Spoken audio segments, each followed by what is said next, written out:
Namaskar, welcome to another episode. I'm glad to be joined today by a friend that I've known for a good number of years now, Ami Ji. Ami Ji is a very successful author, best-selling author. But it's the first time I met her, she was not an author. She was a banker, and we were perhaps partying at Khan Market after Prime Minister Modi won the 2019 elections. You remember those times? Absolutely, absolutely. So I was not a banker but a consultant. Consultant. Very important distinction. उतने पैसे नहीं बनाए. but how was it in what's been your journey 2014 से पहले 2013 के पास you stepped out to Hong Yes. Kong, right? So I have been the usual engineer MBA. उसके Good. बाद हाँ. Good. made your parents proud. Yeah, absolutely. Did the usual and honestly I have loved that life. क्योंकि मैं consulting में थी तो मैं दुनिया भर घूमी हूँ. Started with Bain. I started in Gurgaon, in fact यहीं पर. फिर moved to London, came back to Mumbai, then joined BSF, moved to Hong Kong. तो 15 साल का corporate career रहा है and it's been very nice. I was very happy. तो वो रहा. फिर 2019 में जिस टाइम पर हम मिले उस टाइम पे ये हुआ कि I was chatting with my mom. I remember very well. July 2018 and माँ ने कहा कि इतना कुछ हो रहा है देश में और इतना बड़ा इलेक्शन होने वाला है और तू वहाँ हांगकांग में बैठी रहेगी. एंड मैंने कहा यार बात तो सही है क्योंकि जब से मैं हांगकांग गई 2013 है ना, उसके बाद मोदी सरकार आई और इंटरनेशनली अगर आप देखो तो वो जो इमोशन है ना, जो वाइब है भारत के प्रति, वो बहुत चेंज हो गया था. We could feel that in Hong एज वेल. जिस प्रकार की बातें होती थी, बहुत सारी बातें डेवलपमेंट की होने लगी, उज्ज्वला योजना वगैरह वगैरह बहुत कुछ चल रहा था, right. So my mom was like this is going to be वो जो कहते हैं ना कि a very very important election because आगे क्या होगा देश का वो ये इलेक्शन डिसाइड करने वाला है. तो तू वहाँ बैठी बैठी क्या करेगी. मैं कहा यार बात तो सही है. सो देन सोचा थोड़ा. फिर मेरा बॉस है था तब Australian guy. So I told him कि मैं सोच रही हूँ सबैटिकल लूँ. तो ही से क्यों. तो मैंने कहा कि मुझे बस जाके देखना है देश में और अभी इलेक्शंस आ रहे हैं तो सोच रही हूँ I work for it a little bit. So he found it very amusing. But ना बाहर ये होता है जैसे यूएस में we seen so many people take sabbaticals, work for campaigning and stuff, right. तो वहाँ पे थोड़ा सा सिस्टम है but he found it very amusing. He said हाँ ठीक है बिकॉज मैं कॉर्पोरेट में थी, हांगकांग में थी, एशिया पैसिफिक देख रहे थे, है ना. एंड भारत में जो कुछ पॉलिटिकली भी हो रहा था उसका इम्पैक्ट कॉर्पोरेट्स पे हो रहा था, मार्केट में हो रहा था. तो जब हम फाइनेंशियल प्रोजेक्शंस करते थे, मार्केट स्टडीज करते थे, तो Bharat was a bright spot. ये था. तो सबको क्यूरियोसिटी तो थी कि चल क्या रहा है. तो इज लाइक हाँ ठीक है go then we'll see what to do with you once you come back. चलो ठीक है. So that's how I came. और फिर यहाँ पर आकर थोड़ा सा ग्राउंड वर्क तो मैं नहीं कह सकती बट एक्सप्लोर करने का अवसर मिला. टियर 2 टियर 3 सिटीज़ में घूमी, बहुत सारे यंगस्टर्स से मिलना हुआ, 2-3 कॉन्स्टिट्यूंसीज में काम करा वो 6 महीने के सबैटिक के दौरान. फिर हम जब मिले थे Modi once more. Khan market में मोदी वंस मोर की पार्टी में वो करा and then I went back. तो फिर वापस मैं गई. फिर 2020 तक आई वाज स्टिल वर्किंग. अच्छा. Then 2020 is when I came back. Okay, so when COVID is when you got back. COVID is when I came But I back. remember didn't- 2019 when we were discussing this same thing. You were still dicey about what you want to do because you हाँ. were sort of making your mind कि India वापस आना ही आना है मुझे. कि नहीं आना है. Exactly. But I had to go back anyways. हाँ. मुझे वापस तो जाना ही था बिकॉज वो कमिटमेंट था ना. तो इसलिए गई तो सही बट वही था कि आगे क्या करना है. फिर then after 6-7 months I am like okay I am done, I want to move back. But when you got back here, say, पर वैसे 2013-14 के अंदर when you हाँ. stepped out, what do you think was the impression of the country? बात क्या चल रही थी? Conversations क्या थी? देश कहाँ था? देश में क्या चल रहा था? टू बी वेरी ऑनेस्ट इतना देश के बारे में सोचा ही नहीं था उस टाइम पे. पर ना वो वेव उठ रही थी कि करना चाहिए, क्या चल रहा है, we really need to move ahead. इतने सारे स्कैम्स चल रहे थे, वो निर्भया हो रहा था, है ना. तो ऐसे लग रहा था भाई देश कहाँ जा रहा है.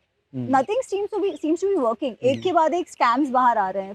बिल्कुल भी पॉजिटिव नहीं था कुछ. मतलब 2013-14 के अंदर in general you remember and recollect I and you remember were in Mumbai. 2011-12 I was in London then I came back to Mumbai. तो तभी वो 11-12 का टाइम था उस समय स्पेशली. फिर 2013 से तो इलेक्शंस का शुरू हो गया था and you could see that everybody wanted a change, everybody was dying to get someone who cares for the country, है ना, कि भाई चल क्या डिस्पोंडेंसी रहा वाज है। विजिबल। एब्सोल्युटली सब लोग प्रयत्न कर रहे थे, वो तभी तो इंडिया अगेंस्ट करप्शन का पूरा वो इतना बड़ा वो बन गया, दिल्ली के अंदर तो रेवोल्यूशन बहुत बन जैसा गया था। चल रहा था। हाँ। पर यही था कि चल क्या रहा है, it felt like an anarchy, जैसे कि वो जंगल राज चल रहा है ना, उसके जैसा फील था, दैट वाज द फील।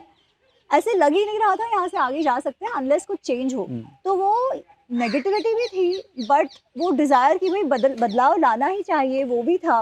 और उसी टाइम को फिर वो इलेक्शंस वगैरह शुरू हुए, है ना, 2013 के आसपास का जो पूरा वेव कि भाई कौन बनेगा, तो बीजेपी ने मोदी जी को प्रोजेक्ट किया और वो सब, तो बहुत ही वो And were you observing this volatile political space actively या बस हाँ चल रहा है अभी? चल रहा। See I was very busy with my work, उस समय मैं कंसल्टिंग में थी, तो ऐसे मतलब दिन क्या रात क्या ये समझ नहीं आ रहा था, but it was very difficult to keep away from it. आपके आसपास चल रहा है, सब उसी के बारे में बात कर रहे हैं। दिल्ली मेरा आना जाना होते रहता था, मुंबई में भी चलो ये सब चल ही रहा था, है ना। तो even if I was not actively involved, you couldn't keep out of it. जो सेंटिमेंट है वो तो था ही, है ना, एंड सब कुछ बहुत वॉलेटाइल सा था उस समय। तो वो सेंटिमेंट तो था, एंड मेरे घर पे मेरी मॉम बहुत ही ग्लूड इन है इन सब चीज़ों में, तो उनके कारण भी चर्चाएं होती रहती थी। ऑफिस में भी कितना भी आप कर लो, आपका जो पॉलिटिकल एटमॉस्फेयर है, जो सोशल एटमॉस्फेयर है, उससे आप कट कर तो रह नहीं सकते, है ना। और उस समय तो इतना कुछ चल रहा था, तो बातें तो होती थी, और वो ये था कि भाई कुछ नहीं होगा, हमारा कुछ नहीं हो सकता, ये वाला फील तो उस समय लग रहा था, अनलेस कुछ बड़ा हो जाए। But after Prime Minister Modi came to power, and I remember there was a बड़ी एक मैसिव एक सर्ज होती है ना, पॉजिटिविटी की सब जगह थी कि अब देश के अंदर बदलाव आएगा, देश के अंदर बदलाव आ रहा है। और देश की जो छवि थी पूरी दुनिया के अंदर, अलग अलग देशों के अंदर अलग अलग नए नए इंप्रेशन बन रहे थे, क्योंकि प्रधानमंत्री जी ने, I think if I remember 2014 से 16 के बीच में बहुत सारे ट्रिप्स उन्होंने अब्रॉड किए। करेक्ट। और उसमें हर एक मोमेंट पे यही इंटेंशन तो यही था कि इंडिया को अच्छे से प्रोजेक्ट किया जाए। तो जब वो मेक इन इंडिया बोल रहे थे या किसी और भी मुद्दे पे उस समय वो शौचालय की बात चल रही थी, उज्ज्वला की बात चल रही थी। तो वो जो मुद्दे हैं वो इंटरनेशनली हम इससे पहले एक्सपेक्ट भी नहीं कर रहे थे, और कई लोगों ने, इस लेफ्टिस्ट एकेडेमिया या फिर ऑपोजिशन ने भी, बहुत सब लोगों ने ऑब्जेक्ट भी किया इस बात पे। You see in media, you see in journalist doing the same thing. उस टाइम पर जब आप हांगकांग में थी, तब भारत या मोदी जी को लेकर किस तरह के इंप्रेशंस बन रहे थे? कि एक नई कॉन्वर्सेशन स्टार्ट हो रही थी इंडिया के अराउंड। एब्सोल्युटली। उन्होंने ना आकर, अभी मैं एज अ पॉलिटिकल एनालिस्ट नहीं बात कर रही हूँ, ठीक है, मैं एक नॉर्मल जनता, सिटीजन, उस समय क्या फील कर रहा था उसकी बात कर रही हूँ। हांगकांग में बहुत सारे जो डायस्पोरा के लोग हैं, हम लोग मिलते थे, बातें होती थी, तो कुछ कुछ चीज़ें जो मोदी जी ने आके करी ना, जो शायद जो यहाँ का जो सुपर हिंदू राइट विंग है उनको पसंद नहीं आई थी, बट उन्होंने शौचालय के करने की बात करी, उन्होंने उज्ज्वला की बात करी कि सबके घर सिलेंडर्स वगैरह जाएंगे। For some of us the fact कि वो ये बातें सोच रहे हैं, अब तक किसी ने क्यों नहीं सोचा, है ना। अब तक इट वाज कि हाँ, हमने एक्सेप्ट कर लिया था कि हाँ, ओपन डेफिकेशन होता ही होता है। हमारे यहाँ आप ट्रेन से जाओ, मुंबई में तो सब साइड में बैठे हुए हैं ना, ये तो एक्सेप्टेड है, इसके बारे में तो कुछ करना ही नहीं है, it's like a phase of life कि हाँ चलो ये तो रहेगा। किसी ने नहीं सोचा कि इसका चेंज कर सकते हैं। स्वच्छ भारत, सबको पता है कि आवश्यकता है। जब भी आप बाहर से आओ तो एक सडन एक वो बास है दैट हिट्स यू, राइट। आपको पता है कि यू नीड इट, बट कभी किसी पॉलिटिकल फिगर ने इस बारे में बात ही नहीं की थी।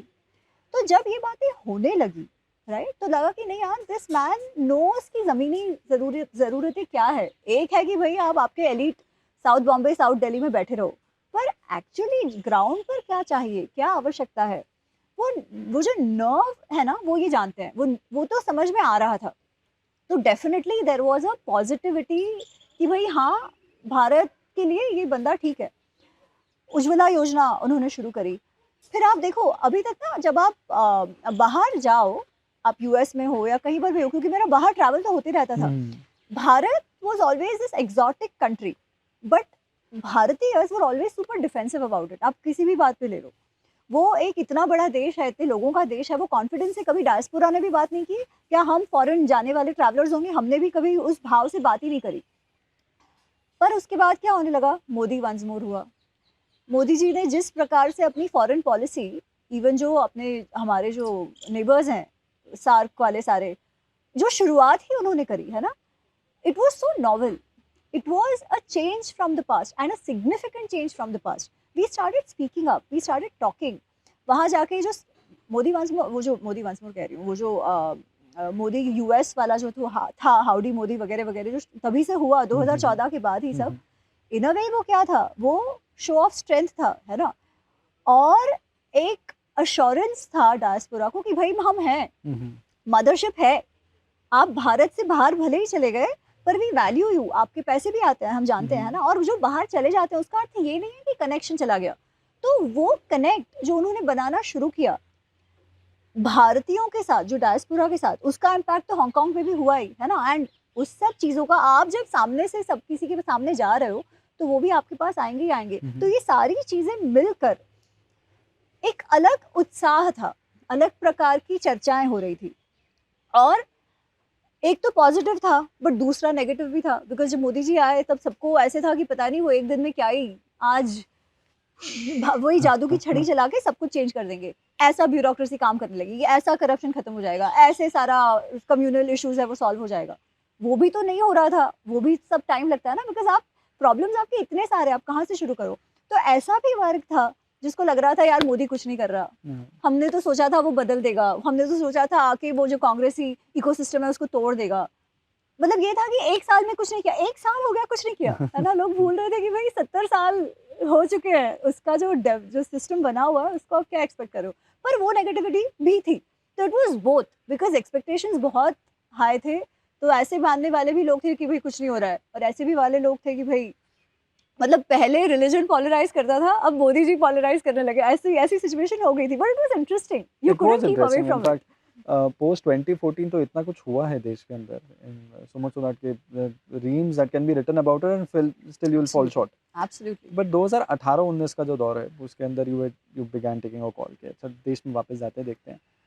How do you recollect 19? Where or which all constituency did you work in? So the reason I came back was not with the idea कि अच्छा I am super excited and I am coming back. एक तो मुझे जब भी मैं बाहर गई थी तभी भी तब से ये तो था ही कि वापस आना ही है, परंतु जब माँ ने ये बात कही कि भाई तुम वहाँ बैठी रहोगी, उससे मुझे एक विचार तो आया कि इतनी सारी बातें लोग कर रहे हैं, है ना। एक तो है कि भाई is it a social media high या सच्ची में कुछ ग्राउंड लेवल पे हो रहा है। ये एक था, क्योंकि देखो सिटीज में बदलाव लाना बहुत कठिन होता है ना। तो मुंबई में तो ठीक है जितना दिखता है बट और कुछ नहीं, राइट।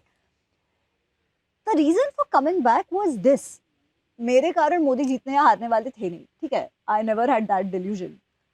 द आइडिया वाज कि भाई मैं जान तो पाऊँ मेरे देश को। मैंने ट्रैवल बहुत किया था बट इस तरीके से नहीं किया था कि भाई आप जा रहे हो सोशल कॉन्टेक्स्ट समझ रहे हो, आप देश का कल्चर लैंडस्केप समझ रहे हो देश का। एग्जैक्टली। तो उस हिसाब से मैं आई, फिर रांची, रायपुर, भोपाल, इंदौर, चलो भोपाल इंदौर तो बड़े हैं but Ranchi, Raipur, tier 2 tier 3 cities, वहाँ पे घूमना हुआ, क्या चल रहा है। इलाहाबाद उस समय गई थी, काशी जाना हुआ, ऐसे बहुत छोटे तो क्या बट जिसे मुंबई की दृष्टि से छोटे, हमारे देश में कोई छोटा शहर है नहीं वैसे। एग्जैक्टली बट मुंबई की दृष्टि से है ना, वो जो अर्बन व्यू होता है उस हिसाब से बहुत सारे लोगों से मिलना हुआ जो यंगस्टर्स थे स्पेशली, एंड उनसे मैं पूछती थी कि आप क्या करना चाहते हो।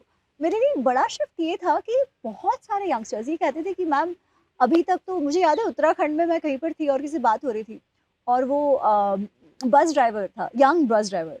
इज लाइक देखो मैम हमारे यहाँ तो अब तक बहुत सीधा रहा है, हम हमारे जात वाले को करते हैं, पर मैं तो मोदी को करने वाला हूँ। मेरे ससुर जी को बहुत गुस्सा आया है पर मैंने तो कह दिया कि मैं तो इसी को करूँगा। आपके जात वाले ने किया क्या है अब तक? आप जात वाले को जिताते रहे पर उसने किया क्या है अब तक? ये मोदी है जो हमारे सबके बारे में सोच रहा है, हमारे गांव तक सड़क ला रहा है, उसको क्यों ना दूं मैं, क्योंकि वो अलग जात का है, हम नहीं करने वाले ऐसे। और ये थीम मैंने छत्तीसगढ़ में देखा, यही थीम मैंने झारखंड में देखा कि वो जो है ना उत्तर प्रदेश के कितने सारे पार्ट्स में जहाँ पे यंगस्टर्स कह रहे हैं कि भाई केवल जात वाला है तो वोट कर देंगे क्या। ऑफ कोर्स ऐसे भी थे कि भाई करेंगे तो इसी को, भले मोदी कुछ भी कर ले, ऐसे लोग भी थे। पर जो यंगस्टर्स में वो विचार कि नहीं भाई जात नहीं देश मैटर करता है, वो आना शुरू हो गया था। और दूसरी चीज़ जो मैंने ऑब्जर्व करी, वो कितने सारे यंगस्टर्स ऐसे थे जो स्पेशली क्योंकि नॉर्थ इंडिया में हमेशा बात होती है कि सरकारी जॉब महत्वपूर्ण है ना, सबको IAS करना है, सबको UPSC करना है। कितने सारे मुझे ऐसे यंगस्टर्स मिले जो कह रहे हैं कि नहीं मैम हम तो हमारा खुद का धंधा करेंगे ना, I am a Gujarati right, तो धंधो इज बिग फॉर अस। पर seeing that reflect in other youngsters was a big deal for me कि नहीं मैम अब तो आप देखना भारत में हम तो सब कर सकते हैं, मोदी जी करा रहे हैं, हम कर रहे हैं, कुछ लोगों ने शुरू कर दिया था, उनको पॉजिटिव रिजल्ट्स भी मिल रहे थे, है ना? तो वो जो कॉन्फिडेंस कि नहीं यार हम दिखा देंगे दुनिया को, ऐसा कुछ नहीं है कि हम नहीं कर सकते। वो जो कॉन्फिडेंस दिख रहा था ना यंगस्टर्स में, नेगेटिविटी फिर भी थी, स्पेशली अगर आप पार्टी सर्कल्स में देखो उस समय, which was very interesting for मी, कि पार्टी सर्कल्स देखो या अर्बन एलिट्स देखो, तो उनको ये था कुछ नहीं होने वाला, मोदी तो हार जाएगा, शाह ने क्या किया है, ये प्रकार का एक भाव था। परंतु आप गाँव में जाके, टियर 2, टियर 3 सिटीज़ में जाके यंगस्टर्स से बात करो, स्त्रियों से बात करो, कितनी सारी ऐसी लेडीज़ से मैंने बात करी थी, वैसे घुमटा लेके बैठी है, किससे? मोदी को ही करेंगे? कोई है जिसने हमारे बारे में सोचा है? वो पूछ रही है कि भाई हमको तकलीफ होती है, हमको बाहर शौच पे जाना पड़ता है, किसी ने सोचा है? हम तो उसी को देंगे। और उस समय वो उरी या हुआ था ये ना, वो भी उस समय हुआ था। तो कितनी सारी जो लेडीज़ थी, उनको ये था कि भाई देखो कैसा जवाब दिया कि आज तक किसी ने किया है। तो वो जो भाव था ना कि भाई नहीं, कुछ होता है, कुछ नहीं होता है, पर ये मनुष्य जो है ये देश के बारे में सोच रहा है, ये हमारे बारे में सोच रहा है, वो तो था ही। और ऑन ग्राउंड जो फ़र्क, मतलब कितनी सारी जगहों पे मैं गई, वो बोलते हैं मैडम ये जो आप सड़क देख रहे हो ना, ये सड़क नहीं थी। आप 2 साल पहले आते, ये सड़क नहीं थी, ये मोदी ने किया है। ये आप जो ये घर देख रहे हो ना हमारा, ये मोदी ने किया है। ये जो स्कूल की बिल्डिंग देख रहे हो ना, ये मोदी ने किया है।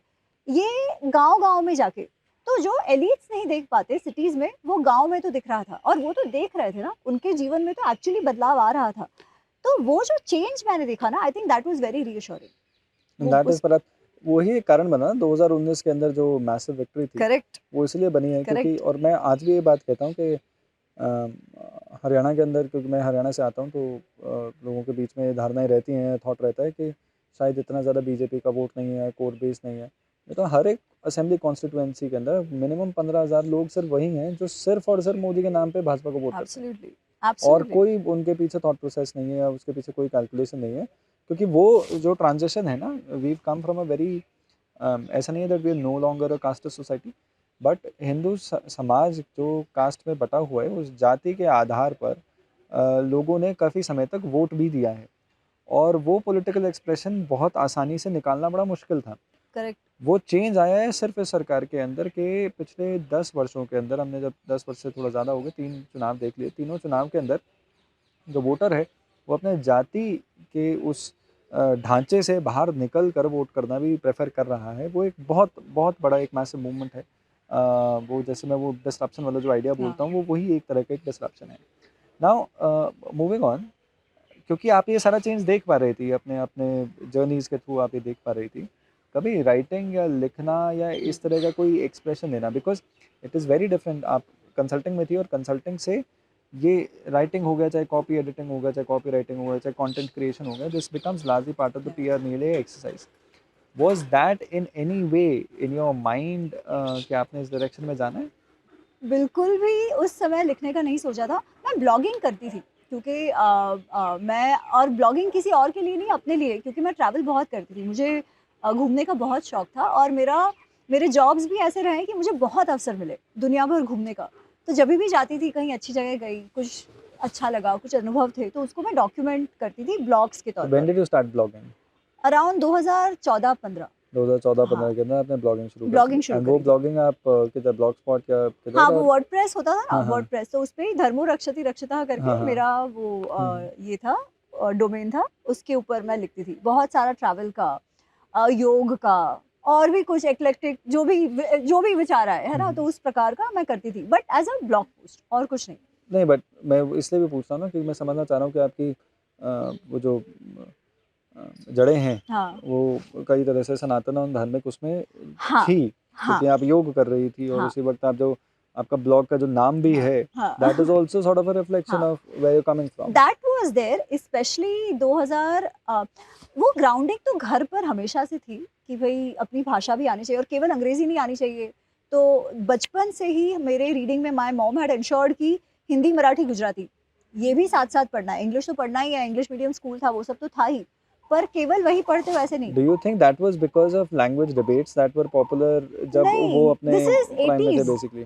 This is the 80s। Hmm, I am a Gujarati who grew up in Maharashtra, ठीक है? और हिंदी तो है ही, तो स्कूल में इंग्लिश होता था।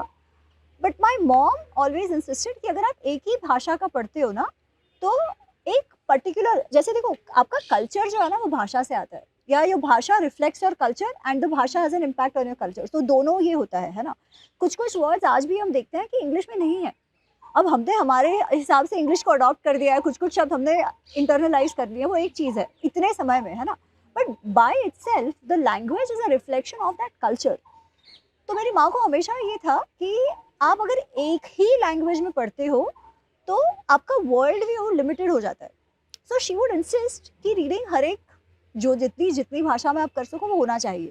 तो मातृभाषा तो आनी चाहिए। अब स्कूल में हिंदी मराठी तो था, बट गुजराती शी इंसिस्टेड बचपन से कि नहीं, बचपन से लिखना पढ़ना आना चाहिए। न्यूज़पेपर्स मेरे घर पे, मैं इंजीनियरिंग में गई तब तक केवल न्यूज़ गुजराती आता था, तो मैं सब पढ़ती थी लिखती थी, तो that was there and it really made a difference. क्योंकि आपको फिर घर वालों को ना बहुत ज़्यादा ग्राउंडिंग की मेहनत नहीं करनी पड़ती। आप गुजराती में पढ़ते हो, गुजराती ऑथर्स को पढ़ते हो, मराठी पढ़ते हो, बहुत सारे लिटरेचर ऐसा है विच रियली स्टियर्स यू, और इतना अच्छा हुआ है इन सारी भाषाओं में, राइट। हिंदी तो उसके कारण वो था कि भाई वर्ल्ड व्यू होना चाहिए, और वो क्लासेस थिंक कि भाई इंग्लिश आया तो ठीक है, हमारी भाषाएं बुरी है, ये भाव भी कभी नहीं रहा है। तो I think that is something my mom had done in some way. But फिर भी जो, ये मैं नहीं कह सकती कि भाई आई वॉज ओवरली रिलीजियस या मुझे यही करना था, ऐसा कुछ नहीं था। दैट ग्राउंडिंग थी, वो इंटरेस्ट था। ये है ना कि वो खराब है, वो हीन है, ये कभी नहीं था, वो एक फर्क था। परंतु 2013 के आसपास राजीव मल्होत्रा जी की बुक पढ़ी, बीइंग डिफरेंट, और उसी दौरान हांगकांग शिफ्ट होना हुआ। बहुत सारे, तो जब हांगकांग शिफ्ट हुई तो मेरे टीम में 15 नेशनैलिटीज़ के लोग थे, ठीक है, जिसमें डायस्पोरा इंडियंस भी थे कि जो वहाँ जन्मे हैं अब पर भारतीय ओरिजिन के हैं। It was very interesting to see कि हम ऐसे भले कहें कि oh stereotypes don't matter, but stereotypes are very true. एक भारतीय origin, it was easier for me to connect to भारतीय ओरिजिन का बंदा who may not speak the language, पर कल्चरली बहुत सारे सिमिलर एस्पेक्ट्स होते हैं and that impacts how you respond to situations. कि अगर एक प्रॉब्लम हो गया है किसी ऑफिस के काम में, तो एक Indic approach, it be very obvious कि एक इंडिक अप्रोच क्या होगा, जर्मन अप्रोच क्या होगा, कोरियन अप्रोच क्या होगा, बहुत स्पेसिफिक होता था वो, ठीक है। एंड यू कुड सी, अगर आपको एक चेंज मैनेजमेंट प्रोजेक्ट करना है, तो मेरा रोल ना एशिया पैसिफिक रोल था, and I would lead some of these strategic initiatives. तो जापान से कुछ काम करवाना, भाई साहब, वेरी डिफिकल्ट, राइट। पर एक बार वो कन्विंस हो गए कि आपको फिर देखना नहीं है। उसी प्रकार चाइना का एक अप्रोच होता था, उसी प्रकार भारतीयों का एक अप्रोच होता था। तो it was very interesting for me to see, and my question what came to me was कि मैं भी बहुत ज़्यादा जो बिहेव कर रही हूँ वो, और ऑथेंटिसिटी वो सब तो जाने दो, but it's coming from my upbringing. What is this upbringing? It is a भारतीय upbringing, it's a Hindu upbringing. जो ब्रॉड माइंडेडनेस भारतीयों का इनहेरेंटली है हर चीज़ों के लिए, एक्सपेरिमेंट करने के लिए, इनोवेट करने के लिए, चीज़ों को एक्सपीरियंस करने के लिए, और कोई भी रिलीजन का हो, कोई भी धर्म का हो, कोई भी कल्चर का हो, उनके साथ इंटरमिंगल करने के लिए, that is very different which we have. that realization was happening through your exposure अपने Exactly. workspace में, या फिर listening to or perhaps books or It was all together. I think वो कभी-कभी ना वो समय ऐसा होता है। If you see actually भगवान की 2013-14 नजर पड़ रही थी। बहुत सारे लोगों के साथ ये हुआ, क्योंकि जो डिस्कशंस चल रहे थे कि भाई what does it mean to be Hindu, Hindutva की बात हो रही थी, तो हिंदुत्व वर्सेस हिंदुइज्म, ये सब चल रहा था, राइट। तो उस समय ये था कि भाई if I am behaving this way तो क्या है, what does it mean to be Hindu. और उस समय आई रिमेंबर वेरी वेल कि आई वाज ऑन द, मैं मेरी कंपनी के फास्ट ट्रैक लीडरशिप प्रोग्राम में थी। तो हमारी एक लीडरशिप ट्रेनिंग हो रही थी, very high and leadership training Germany में हो रही थी, and we had this international leadership group, I don't want to name them, come and do a training for us, 3-day training, excellent training।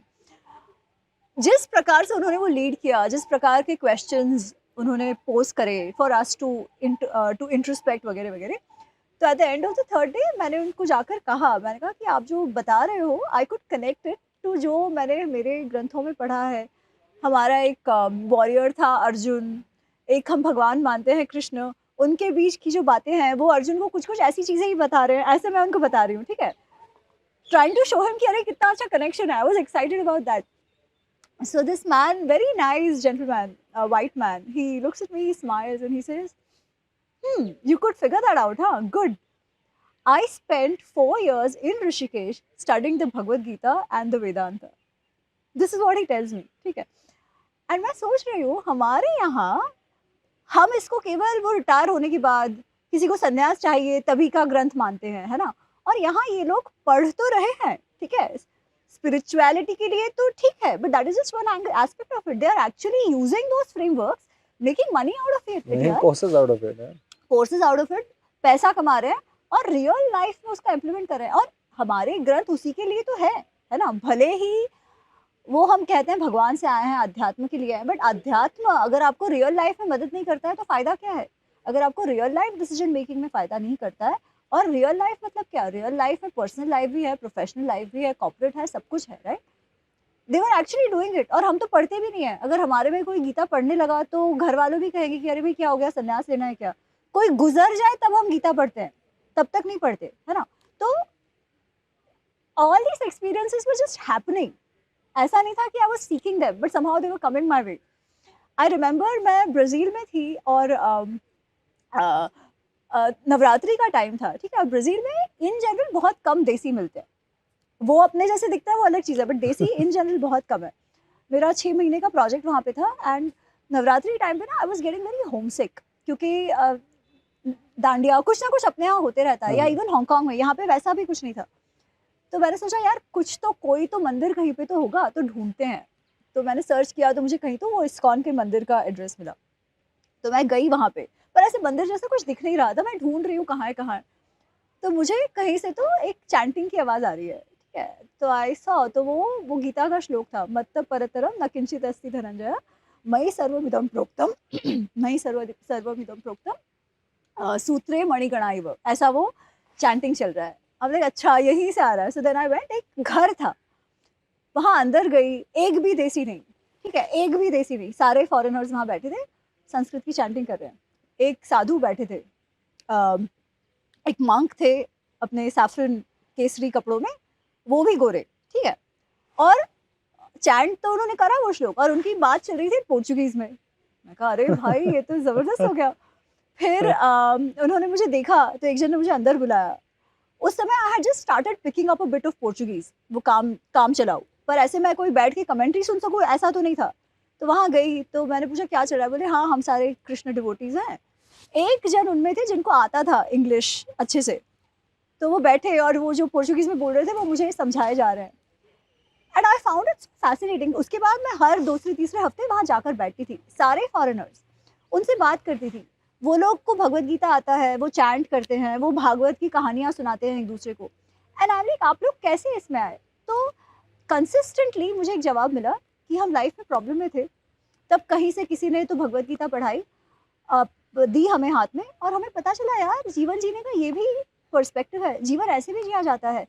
भगवान आपसे प्रेम भी करते हैं, वो हमेशा आपको पनिश नहीं करते, वो आपसे प्रेम करते हैं, और आप भी भगवान से प्रेम कर सकते हो. वो जो भाव है ना, वो हमें यहाँ लेकर आया है. और एकदम कमिटेड सारे के सारे.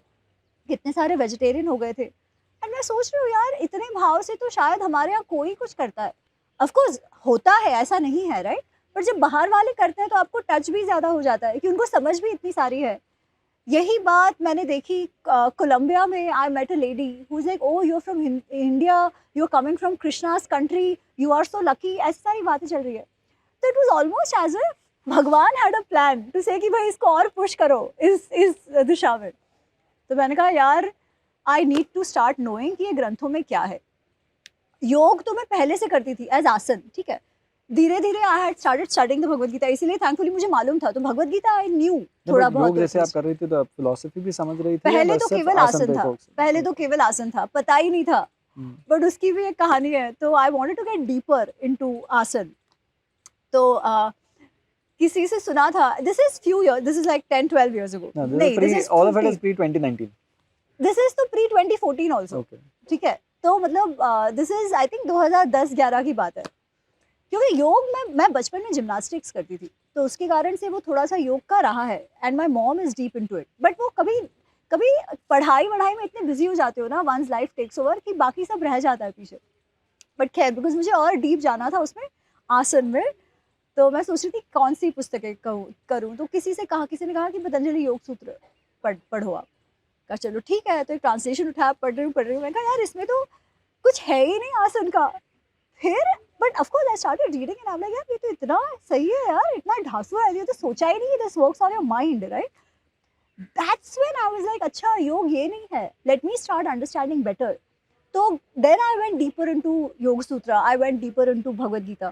तो ये बैकग्राउंड भी था when this being different happened, when going to Hong Kong happened. So it was all just coming together over that span of 5-6 years. Yeah, piecing together over हाँ. the span of 5-6 years. तो फिर तो वैसे ही ये हुआ. And then I am like यार if I want to answers to my questions कि भाई हिंदू क्या होता है, धर्म क्या होता है, महाभारत रामायण पे चर्चाएं तो लोग करते हैं. तभी आई रिमेम्बर एक और कभी तो फेसबुक पे चर्चा चल रही थी एंड कुछ तो महाभारत का कुछ एपिसोड मतलब कुछ स्टोरी चल रही थी. I remember a friend of mine, he got very triggered. He is like क्या धर्मराज, ये युधिष्ठिर काहे का धर्मराज है, उसने तो ऐसे पत्नी को स्टेक कर दिया. ये तो केवल क्योंकि विक्टर्स हिस्ट्री लिखते हैं, पांडव जीत गए इसलिए हम उनको अच्छा मानते हैं, वरना तो पांडव कुछ अच्छे नहीं है, कुछ सीखने जैसा नहीं है उसमें. And it got me thinking. मैंने कहा यार इज इट रियली दैट कि केवल क्योंकि उस समय कॉलोनियल हिस्ट्री की भी बात चल रही थी, तो मैं कहा यार सच्ची में ऐसा है क्या, तो फिर सही गलत क्या है, धर्म अधर्म क्या है. फिर एक और बहुत अच्छा सीनियर था मेरा, उसने कमेंट करा कि नहीं this is a very interesting story. He is from the south, he is from Kerala. He said बहुत अच्छी कथा है, but you know what, this is your story. I go, what do you mean your story? You North Indians, he said. ठीक है. I am तो not even a North Indian, so to say. I'm a West Indian, but still, he's like, ये तो तुम्हारे North वालों की कथा है. It's not of South Indians, but I still like it because it's interesting. And I'm like, यार Mahabharat, is it really just a North Indian thing? तो ये भी होने लगा. And then I'm like, okay, I need to know. So I started reading a lot. बहुत सारा fiction पढ़ा और भी confuse हो गई.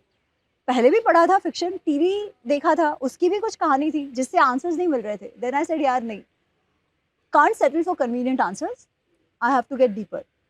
बट अब डीप जाना है तो क्या, फिर तब पता चला फैक्ट फिक्शन में फ़र्क क्या है, ओरिजिनल क्या है, कहाँ से मिलेगा. एंड अगर जानना है तो संस्कृत वापस पिकअप करना पड़ेगा. तो फिर वापस संस्कृत सीखना शुरू किया एंड देन पढ़ना शुरू किया. you learned Sanskrit through Sanskrit Bharti, उसका ऑनलाइन नहीं, उनका कॉरेस्पॉन्डेंस कोर्स है, पत्राचार द्वारा संस्कृत 4 लेवल का है. You study, write an exam, if you clear it you go to the next level, उस प्रकार का. तो वो मैंने किया हांगकांग से. तो सो दैट आई डिड. काम चला आ गया. You read the original sources when you were Correct. working on the book. So Mahabharat Ramayana वो सब, but again the idea was never to write.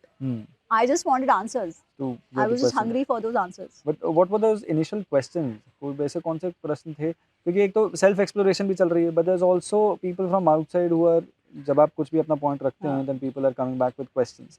I think जो गुरु शिष्य परंपरा होती है उसका भी जो सार है, उसका जो फंडामेंटल होता है वो यही होता है कि ये एक्चुअली जो सारी डिबेटिंग और कॉन्वर्सेशन से बढ़ती है. और इसी तरह से हमारी जो भारतीय जो सभ्यता है उसके अंदर थॉट प्रोसेसेस, फिलोसफीज, हिस्ट्रीज आगे पास ऑन हुई है. Oral histories have been our way of ensuring. तभी दादी नानी की कहानियों के अंदर हमें आपको भगवान राम और महाभारत के बारे में पता चलता है. इस देश के अंदर अधिकांश लोगों ने, अगर उनका इस तरह का वेंचर ना हो या रुचि ना हो या फिर ना भी, पर सबको पता है भगवान राम कुछ ना कुछ तो पता ही है. सबको महाभारत की कोई ना कोई कथा पता है. एब्सोल्युटली. वो इसलिए हुआ है क्योंकि ओरल हिस्ट्रीज पास हुई है. बट मॉडर्न कॉन्टेक्स्ट के अंदर क्योंकि there's a lot of corporatization happening, there's a lot of urbanization happening, and हमारा जो joint family setup है वो धीरे धीरे nuclear family setup है. In fact in the 70s, 80s, 90s perhaps nuclear family as the way forward यही idea push किया जा रहा था इस देश के अंदर. उसका नतीजा हम इसमें देखते हैं कि बहुत सारे लोग जो अपने परिवार, अपनी जड़ों से कनेक्ट बनाने का प्रयास कर रहे हैं, बट वहाँ से जड़ें तो उनकी हिल गई हैं. अब उस कॉन्टेक्स्ट के अंदर इस तरह की कॉन्वर्सेशंस होना धीरे धीरे कम हो गया. धर्म के बारे में जानना, जो वैल्यू सिस्टम्स हैं जो आपको अपने ग्रंथों से मिलते हैं, वो उनकी कॉन्वर्सेशंस बड़ी कम हो गई और वो आगे पास ऑन नहीं हो पा रही. जिस वजह से I think it's very important कि किताबें और कॉन्वर्सेशन या बुक्स इस तरह की लिखी जानी चाहिए जिस तरह की आपने लिखी हैं, क्योंकि हर एक जनरेशन को नए तरीके से वो कहानी दोबारा बताई जानी चाहिए. और वो बताई गई है भी ऑलरेडी, मुझे लगता है. और धीरे धीरे अभी वो किताब का रूप लिया है, शायद वो धीरे धीरे सोशल मीडिया पोस्ट का रूप अर्जुन, लेगा. इसमें ना मेरा थोड़ा सा आपने जो कहा मैं उससे पूर्णतः सहमत हूँ, पर मुझे लगता है और एक चीज़ हुई है, क्योंकि ये कथाएं ऐसे परिवार में बताई जाती थी। अब तक क्या था ना, मतलब एक जनरेशन 2 जनरेशन पहले तक श्रद्धा थी कि भाई भगवान है, उन्होंने ऐसे किया तो हो गया।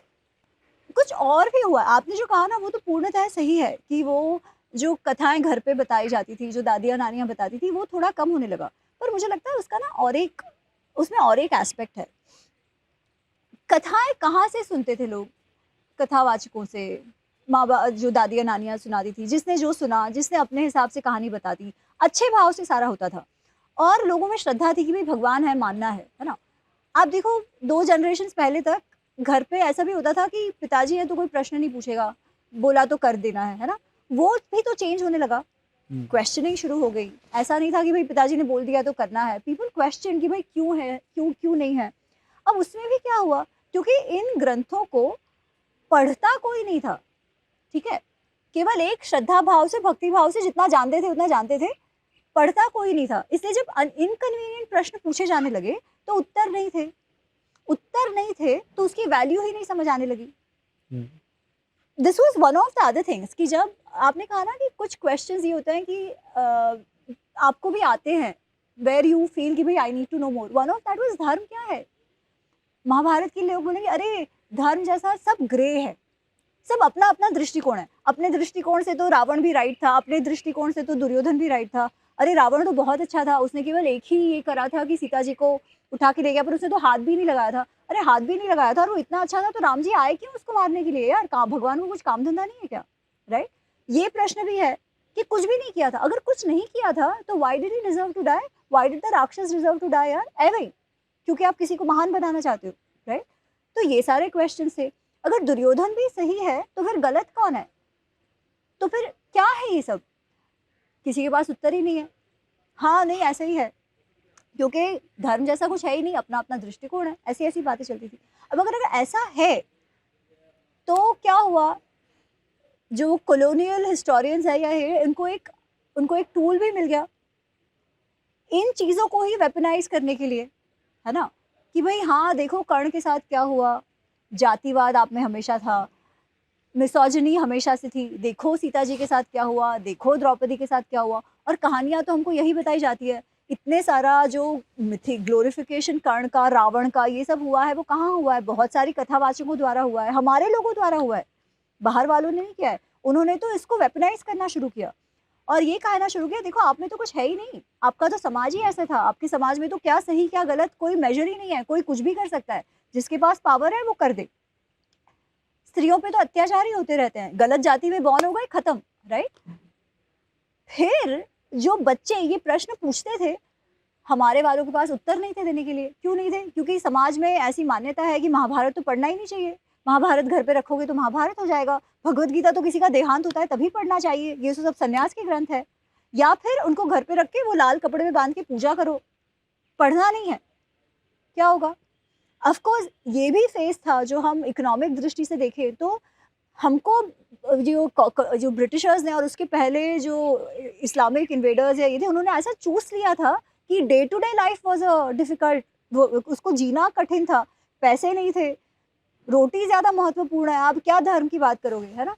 ये सब कुछ था। नहीं, पर उसी समय में मेरे ख्याल से कथावाचकों की या फिर जो संत हैं जो कहानियाँ बताएँगे उनकी इम्पोर्टेंस बढ़ी थी। हाँ, बट वो क्योंकि उन पे ही डिपेंडेंसी 1600, तो है। 700, 1700s में, राइट? हुँ। मैं एक 20th सेंचुरी की बात कर रही हूँ, है ना? जब वो रैशनल भी आने लगा, लोग पूछने भी लगे क्यों हो रहा है, जब वेपनाइजेशन शुरू हुआ। एक समय था जब इस्लामिक इन्वेडर्स आए जिन्होंने धर्म को तोड़ने का पूरा प्रयत्न किया, हिंदुओं को कन्वर्ट करने का पूरा प्रयत्न किया। तब ये अलग-अलग कथावाचक आए, उन्होंने फिर से राम नाम को जीवित किया, फिर से कृष्ण जी की बात करने लगे, लोगों में धाड़स Badhaai. That was a phase, ठीक है? फिर क्या हुआ? फिर इंग्लिश एजुकेशन आया, लोग प्रश्न पूछने लगे, नोबडी हैड एन आंसर, पढ़ना तो हमने वैसे ही छोड़ दिया था, right? So it was a mix of everything. I don't think it is only the outsiders who are to be blamed, specially in the 20th century, right? जो बहुत सारा ग्लोरिफिकेशन होने लगा, कोई पूछ ही नहीं रहा है कि सत्य का क्या है। हमने ही केवल ये कह दिया कि हमारी तो सारी केवल माइथोलॉजी है।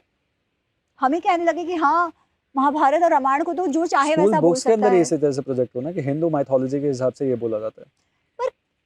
स्कूल में देखो वही है, जो लोग एजेंडा से आए हैं वो तो करेंगे, घरों पे क्या हुआ?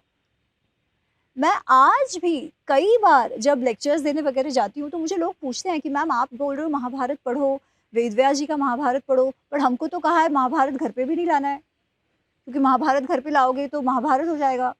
अरे! तो फिर रामायण भी मत पढ़ो, आपकी बीवी को कोई उठा के लेके जाएगा। आप सोचो इतनी मान्यताएँ घर कर गई हैं, ऐसी सारी चीज़ों की।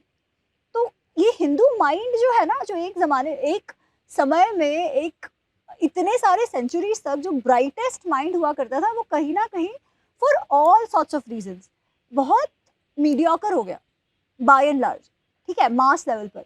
हमने प्रश्न ही पूछने बंद कर दिए। हमने अपने ग्रंथों को ही पढ़ना बंद कर दिया, जिसने जो कह दिया सुन लिया। कभी किसी ने कुछ कहा, सुन लिया, ब्रिटिशर्स ने सुनाया, सुन लिया। वो हमको बताने लगे कि आपके टेक्स्ट में क्या है, राइट?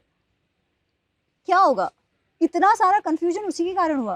फिर जब कुछ आंसर ही नहीं मिल रहे, तो ऑब्वियसली नेक्स्ट जनरेशन अलग हो जाएगा, क्योंकि आप बता तो नहीं रहे हो उनको आंसर्स क्या, आप कह रहे हो कहा है मान लो। आप ऐसी-ऐसी बातें करते हो कि हाँ, श्री राम ने किया वो गलत तो था ही सीता जी के साथ, पर वो तो उस ज़माने में था। अच्छा, अगर उस ज़माने में सही था, आज अगर वो गलत है, तो फिर क्यों मानते हैं हम श्री राम को? ये सारे प्रश्न बच्चों को है। हमारे जनरेशन से ये सारे प्रश्न और भी उभर कर आने लगे, है ना? मैं ये नहीं कह रही हूँ ये प्रश्न सही है, नहीं। ये प्रश्न इसलिए है क्योंकि इतना कन्फ्यूजन हो गया है ना? ये जो बात है कि हर समय की अपनी-अपनी रामायण है, अपनी-अपनी महाभारत है, मैं एक्चुअली वो बात से सहमत नहीं हूँ। भक्ति भाव से है, परंतु अगर महाभारत और रामायण इतिहास है, तो हर समय की अलग-अलग नहीं हो सकती। There has to be a source of truth, right? उसके अलावा जो भी कुछ है, हमारे में क्रिएटिव लिबर्टी हमेशा से ली गई है।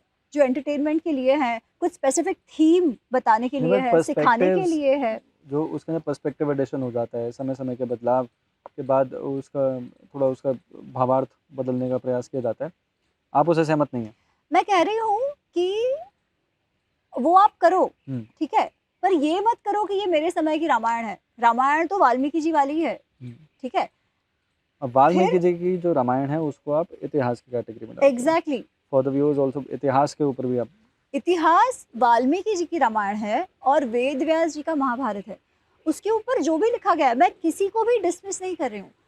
उसके बाद भी जो भी कुछ लिखा गया उसका अपना-अपना वैल्यू रहा है। अब आज जो राम नाम जीवंत है समाज में, वो रामचरितमानस के कारण है। वो कंब रामायण के कारण है ना? अलग-अलग प्रांतों में जो अलग-अलग रीटेलिंग्स हुई है, डेफिनिटली जो भक्ति से लिखी गई, जो श्रद्धा से लिखी गई, मैं उनके इम्पोर्टेंस को बिल्कुल कम नहीं करती। पर जब आप ये कह रहे हो कि सभी कुछ वाल्मीकि रामायण के लेवल पे है, ऊपर-नीचे की बात नहीं है, सभी कुछ इतिहास है, तो प्रॉब्लम ये होता है कि जब आज कोई कहता है कि भाई मैं भी रामायण लिख रहा हूँ, मैं रावण की दृष्टि से लिख रहा हूँ, और आज के मेरे रामायण में राम और रावण का जो युद्ध है वो तो आर्यन द्रविडियन संग्राम है, तो क्या वो भी आप वैलिड मानोगे? क्योंकि अगर आप कह रहे हो कि सब वैलिड है, सब चलता है, सब इतिहास ही है, तो फिर उसी को आपको मानना पड़ेगा, राइट? आज वो हो रहा है, कोई बोलता है नहीं नहीं दुर्योधन तो बहुत अच्छा था, पांडव ही बुरे थे, तो let's change it, Krishna is the villain, तो वो भी आप मान लो क्योंकि आज के ज़माने के लिए मेरी ये महाभारत है, मेरे को ये लग रहा है। नहीं, दैट इज़ नॉट करेक्ट। इतिहास इतिहास है, वाल्मीकि रामायण है, महाभारत वेदव्यास जी की महाभारत है। इतिहास का यहाँ हमारे तक पहुँचाने का एक लक्ष्य था, एक उद्देश्य था कि हमारे पूर्वजों के जीवन से हम हमारे जीवन में सीख लें, ठीक है? कुछ सीखें ऐसी होंगी कि भाई आज भी रेलेवेंट है, कुछ सीखें ऐसी होंगी जो कदाचित ना रेलेवेंट हो, ठीक है, बट वो है, that is the source of truth. बाकी आप उसमें एडिशन कर रहे हो, एक स्पेसिफिक कंक्लूजन ड्रॉ करने के लिए उसमें कुछ और बात कह रहे हो, अपने भाव से श्री राम को देख रहे हो, वो सब ठीक है, उसका अपना-अपना महत्व है। परंतु और जब तक समाज में केवल श्रद्धा थी, आउटसाइड इन्फ्लुएंस नहीं था, भाव था, तब तक कोई फ़र्क नहीं पड़ता है ना? तब तक आप अपने रूट से अलग नहीं हो रहे। पर आज जब उन चीज़ों को वेपनाइज़ किया जा रहा है, तब तो we have to take a step back and say ना कि भाई आप क्या कह रहे हो? आप अगर हमको जातिवादी बोल रहे हो, उस बात को लगी कि कर्ण के साथ क्या हुआ? तो एक्चुअली कर्ण के साथ क्या हुआ वो तो इतिहास आपको बताएगा ना। वो आपको मृत्युंजय नहीं बताएगा, वो आपको रश्मिरथी नहीं बताएगा। रश्मिरथी और मृत्युंजय फ़िक्शन लिखा गया है। मुझे बहुत भाव है उन ऑथर्स के लिए, बहुत आदर है, बहुत सुंदर पुस्तकें हैं वो, परंतु वो इतिहास नहीं है। अगर आपको कर्ण के पात्र को समझना है तो आपको वेदव्यास जी ने क्या कहा वो देखना होगा। अगर आपको रावण के पात्र को समझना है तो आपको वाल्मीकि जी ने क्या कहा वो समझना होगा, है ना। कोई भी उठ के असुर कुछ पुस्तक लिख देता है या द्रौपदी और कर्ण का लव एंगल डाल देता है, वो सत्य नहीं हो जाता।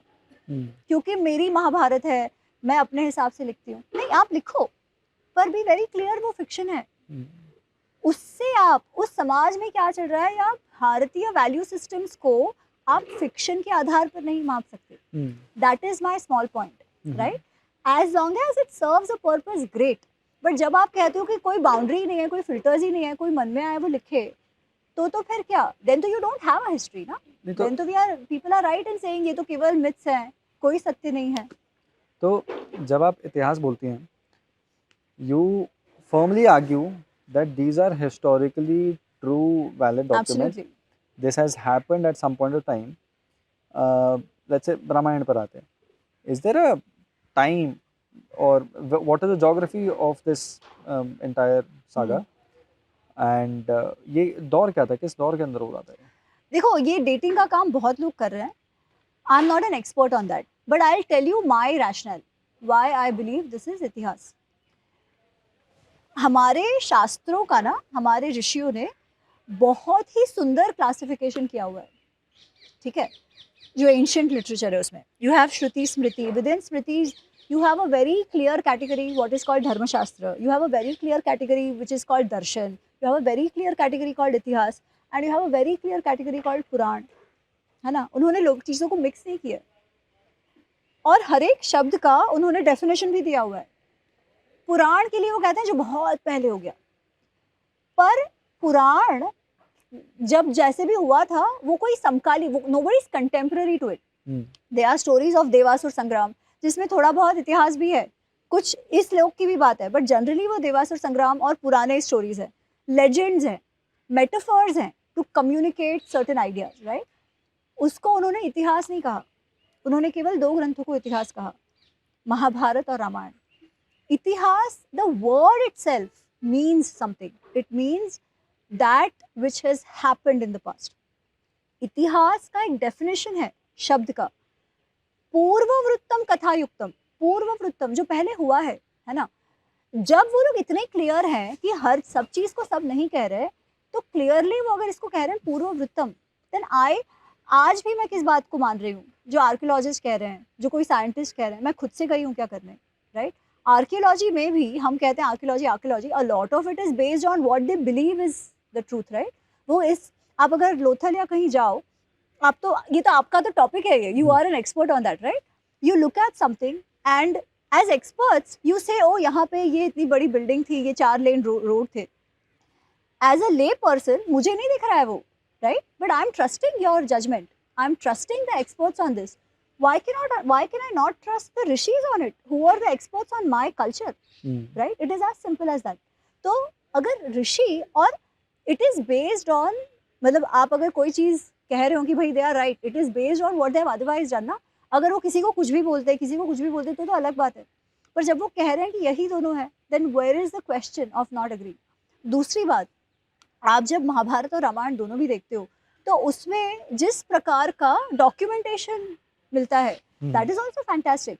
उन्होंने इतने सारे लिनेजेस क्यों लिस्ट कर रखे हैं. महाभारत में पांडवों के पहले के 50 राजाओं के नाम हैं. क्यों? अगर केवल कथा है तो जस्ट लेट द कथा भी ना, टाइम पास है, या केवल कुछ इवन सीख भी देनी है. वैसे भी ओरल ट्रेडिशन होता था. ओरल ट्रेडिशन में आप एक्स्ट्रा चीजें क्यों ऐड कर रहे हो, unless you actually want people to document it, right. Similarly अगर आप रीजन्स का ये देखो, so the documentation of the geography, marvelous, right? Definitely the idea was to document this knowledge as well. तो ये भी है, तो मतलब of course, so because of that I believe तो ये है ही. अच्छा, अब प्रूफ की जहाँ तक बात आती है, तो पहले तो केवल वो हड़प्पन साइट था, है ना, फिर मोहनजोदारो मिला, फिर सबको लगता था केवल इंडस पे है, फिर राखीगढ़ी वगैरह मिला, तो now we know it is not just Indus, it was also Saraswati. फिर वी ऑल्सो नो कीलड़ी, वो जो साउथ में कुछ कुछ मिल रहा है, we know Kashi has been that old, वहाँ पे कुछ कुछ चल रहा है. तो clearly our own understanding that we know through archaeology is not yet sufficient. I think the modern sciences are trying to cope up or get, rise up to the standard of what they had perhaps back in the, जो ऋषियों ने जो ग्रंथों में लिख दिया है। वो पॉइंट ये है कि हम वो rather than negating it on day one, start start your own research or start Absolutely. inquiring Absolutely. about it than Absolutely. negating it on day one. That being said, इन दोनों ग्रंथों के अंदर भारत या भारतीय कल्चर या भारत की एक जोग्राफिकल आइडेंटिटी की अंडरस्टैंडिंग थी इन दोनों ग्रंथों में। Absolutely. अच्छा, अब you will find people talk about very exaggerated geographies, मैं उस पर नहीं मानती। जितना मेरा समझ है उसमें डेफिनेटली दे हैड, जो एटलीस्ट महाभारत में आप देखो तो मैंने मेरी पुस्तक में एक्चुअली मैप ड्रॉ किया हुआ है। सेंट्रल एशिया की उनको समझ थी, कश्मीर की उनको समझ थी, तो सेंट्रल एशिया, कश्मीर, अफगानिस्तान, ये सारा एरिया उसमें कवर होता है, going all the way to south. And east में they knew about China, they knew about Tibet, they knew about places still जो आज के दिन में हम जो असम तक का जो पूरा भाग कहते हैं, राइट, ब्रह्मपुत्र तक, जिसको हम लोहित्य वाला एरिया कहते हैं, वहाँ तक का तो मेंशन मिलता ही मिलता है। साउथ में श्रीलंका तक का मेंशन मिलता है महाभारत में। Ramayana is a little more interesting. Ramayana में सुग्रीव का जो एक सुग्रीव बताता है कि भूगोल क्या है, क्योंकि he wants to send his vanar से ना into different direction Sita ji को ढूंढने के लिए। उसमें तो आप जो डिस्कशंस देखते हो, दैट इज तो इवन मोर वाइड स्प्रेड, कि भाई केवल भारत नहीं, उनको ग्लोबल ज्योग्राफी की समझ थी उस समय जो भी रहा होगा, going all the way up to South America, यहाँ पे Europe and the top and the Arctic and Antarctica, right. अब does that mean they had gone everywhere? We don't know. At least it is mentioned कि सुग्रीव को तो सब मालूम था, but the fact that they are aware कि ये सब है, that is also definitely there. और भारत का आप देखो तो वो तो ऑल द वे आ ही रहा है ना, अयोध्या से निकले हैं उस तरफ से, पर अयोध्या के साथ साथ डिस्क्रिप्शन ऑफ ये जो कैकई जहाँ से आती है, कैकई है ना, तो वो हस्तिनापुर उसका भी रूट है, क्योंकि जब भरत वापस आते हैं after his father is dead, या before that when he is going to Kaikeyi, तो उस रूट का भी वी हैव एन आइडिया कि ऐसा नहीं था कि अयोध्या के इस तरफ कुछ नहीं था।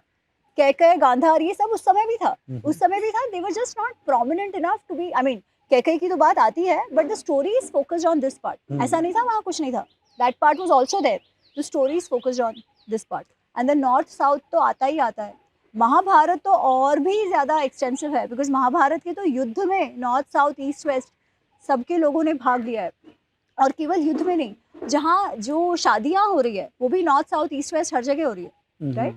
तो वो मूवमेंट एंड वो understanding that there is a continuity, there is a civilizational unity, वो तो रहा ही रहा है, वो दिखता है। जो पिलग्रिमेजेस हो रही हैं, जब पांडव अपने वनवास में हैं और अर्जुन गया है दिव्यास्त्र की शोध में, तब जो 5 वर्ष है तब पांडव बाकी यात्रा कर रहे हैं, तो वो लोग भी हर जगह घूम रहे हैं। अर्जुन जब वनवास में जाता है, वो द्रौपदी वाला जो किस्सा है, तो हरिद्वार से लेके नीचे साउथ में गोकर्ण से लेके प्रभास क्षेत्र जो द्वारका साइड है वहां से लेके वो वापस आ रहा है, तो ये पूरा कवर किया है, राइट। पिलग्रिमेजेस आप कहाँ करोगे? जहाँ आप मानते हो ना कि हमारी कल्चर है, हमारी सभ्यता है, तो ये तो समझ वो, अगर आप नहीं मानते तो आप कहीं और थोड़ी जाके करोगे। आपका सभ्यता का क्या क्षेत्र है? ये पूरा है, ये तो है ही। अच्छा दोनों ही टेक्स्ट मतलब टफ हो रहा होगा अगर मैं आपसे दोनों ही टेक्स्ट से इकट्ठे बात करूं, इसलिए मैं थोड़े क्वेश्चंस अपने वैसे रख रहा हूं। क्या एज या क्या उम्र है पांडवों की, उसके बारे में रिफ्लेक्शंस आपको ग्रंथों में मिल जाते हैं? ग्रंथों में ना डायरेक्ट मतलब क्रिटिकल एडिशन में महाभारत का डायरेक्ट मेंशन नहीं है, परंतु जो कुंभकोणम एडिशन है, जो सदर्न रिसेंशन जिसे हम कहते हैं, उसमें एक जगह ये मेंशन आता है कि जब पांडु की मृत्यु हुई तब अर्जुन 14 वर्ष के थे, ठीक है। तो that is one data point which we have कि वो 14 वर्ष के थे। कॉल इतिहास और do you see I call Ved Vyas ji वाला इतिहास, ठीक है। सो उसमें let me explain this a little bit. Is any if somebody stands up and say oh मेरा महाभारत, नहीं, that doesn't work, but we have manuscripts which claim to be वेद व्यास जी के महाभारत का manuscripts। वैसे बहुत सारे मैन्यूस्क्रिप्ट्स मिले हैं जब भंडारकर ओरिएंटल रिसर्च इंस्टीट्यूट ने क्रिटिकल एडिशन बनाने का काम, सो देखिए इतने वर्षों से सबको ये लग रहा है कि is there a story, is it really itihas, is there a core story, कि सब अपने अपने हिसाब से कुछ भी कर रहे हैं, है ना। तो इन्होंने क्या किया, 1920s के आसपास एक प्रोजेक्ट हाथ धरा कि जितनी manuscripts north south east waste of Bharat से मिलती है सबको इकट्ठा करो, कोई भी लिपि में हो, स्क्रिप्ट कोई भी हो, ठीक है, संस्कृत हो और वेद व्यास जी की बात हो ये, तो उन्होंने 1260 मैन्युस्क्रिप्ट्स एकत्रित किए और उनको स्टडी किया। उसके बेसिस पर उन्होंने क्रिटिकल एडिशन बनाया।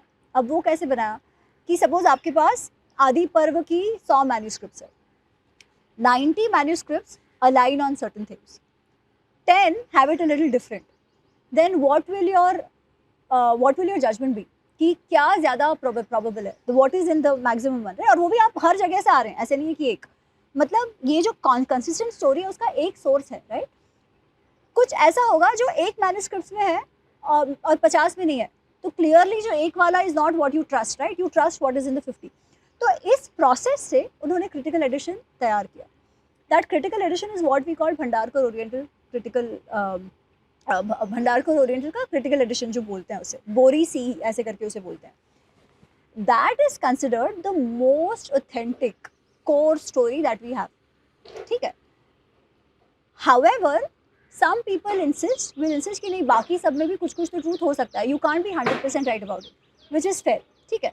So then what do we do? Because again आप वो कोर स्टोरी देखो क्रिटिकल एडिशन का, कोर स्टोरी देखो कुंभकोणम एडिशन का, कोर स्टोरी देखो गीता प्रेस का, वो सारे सिमिलर हैं। फिर कुछ कुछ पॉइंट्स है जो एडिशनल आ जाते हैं। अब या तो आप इसे एक्सेप्ट करो या तो ना करो, राइट? वैसे ही कुंभकोणम में, कुंभकोणम जो सदर्न रिसेंशन है, which is considered the largest, ठीक है, उसमें ऐसे बहुत सारे डेटा पॉइंट्स हैं जो आपको और जगह नहीं मिलते, और कहीं भी नहीं मिलते। वेल आई कैन नॉट से कि कोई भी मैन्युस्क्रिप्ट में क्रिटिकल एडिशन में नहीं है, नहीं इंक्लूड, क्रिटिकल एडिशन में नहीं है।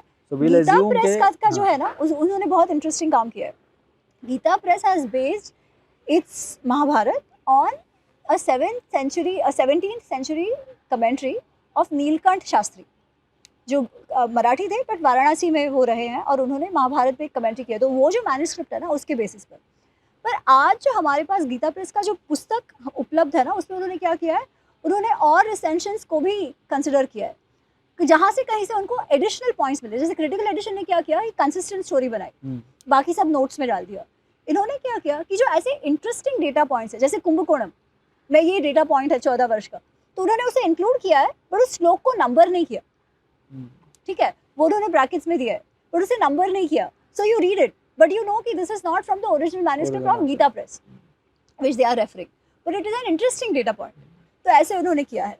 तो क्रिटिकल एडिशन में नहीं है कुछ। Do you think writers take liberty to in these important, very very important, civilizationally important documents, उसको इंटरेस्टिंग बनाने के लिए इस तरह की लिबर्टीज लेते हैं? डेफिनेटली लेते हैं। और मुझे एंड में तो कहानी पास ऑन करने का तरीका ये है जब आप उसके अंदर ये फ्लावरी एलिमेंट्स डालें। करेक्ट, उसका कोई प्रॉब्लम नहीं है, ठीक है। आप जहाँ तक आप कथा के एसेंस के साथ पास ऑन करते हो, थोड़ा क्रिएटिव लिबर्टी लेते हो, नो प्रॉब्लम। इसलिए अब तक प्रॉब्लम नहीं हुआ है ना हमारे में कभी, अरे ऐसे कैसे लिख दिया, ये कहानी हुई नहीं है। लोगों ने कहानियाँ बताई हैं, अलग अलग भाव से बताई है। तो अगर आपने भाव रखा है और आप उसे प्रोपेगेट कर रहे हो, कोई बात नहीं है। पर जब आपने एक कंक्लूजन बना लिया है और उस कंक्लूजन को जस्टिफाई करने के लिए आप उस कथा को ही तोड़ मरोड़ देते हो, फिर तो क्या है ना, फिर तो वो कथा नहीं है, फिर तो आपने केवल रामायण और महाभारत का नाम लिया है ना, आपने आपकी कथा सुनाई, अपनी स्टोरी बनाई है उन कैरेक्टर्स को लेके, फिर आप कहो कि ये भी महाभारत है, ये तो नहीं हो सकता है ना। अगर रामचरितमानस लिखी है तुलसीदास जी ने, तो उन्होंने जो की सार है महाभारत का वो तो नहीं बदला है ना।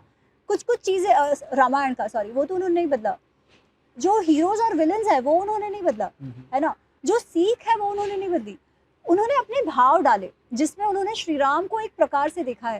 तो cut you short here because we're also running out of time and you have to run off somewhere.